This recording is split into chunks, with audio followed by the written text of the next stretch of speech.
Welcome, Chris and Jamie here with Project Double J and CSE Off-Road. Well, guys, we're moving on up. What do I mean? Well, we've got a lift kit here behind me, and I want to talk about some of the particulars of why I chose this lift kit for the stage that we're at on this build project. So we're still kind of in that stage one area, if you will, on this build. So I chose a 1.75 or inch and 3/4 inch lift kit for where we're at with this project because let's face it, a lot of people have Jeeps and they don't off-road them, but they'd like to. And so a stage one is a perfect start for this. It'll allow us to throw a 33-inch tire on here. So if you do some research, most of the trails that are out there, whether you go to Colorado or the Rubicon Trail out in California, you have to have almost a 33-inch tire to accomplish or tackle most of those trails.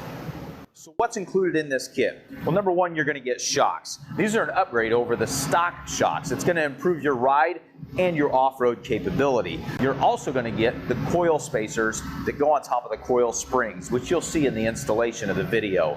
It's also going to have some relocation brackets for your brake lines to allow you a little bit more play as your suspension articulates off-road. So follow us along, guys, as we install this lift kit on our Jeep, and then you'll be able to see the finished project.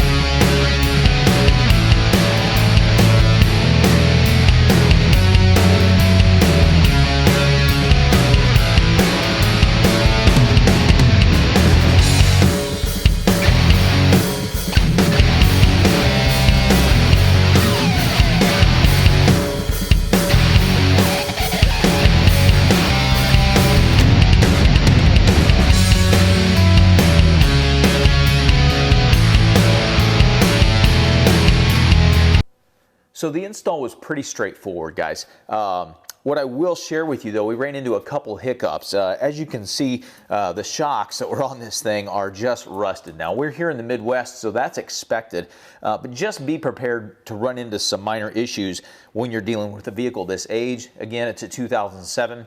Been a lot of salt and grime up underneath this thing as these parts show. So one of the minor issues I ran into, I had to get a Sawzall to actually cut the bolts to get this, to get the sway bar end links off the rear of it. But other than that, everything was pretty straightforward. I would recommend pre-lubing any part or component that you're going to take off. Let it sit for a day or two and then tackle this.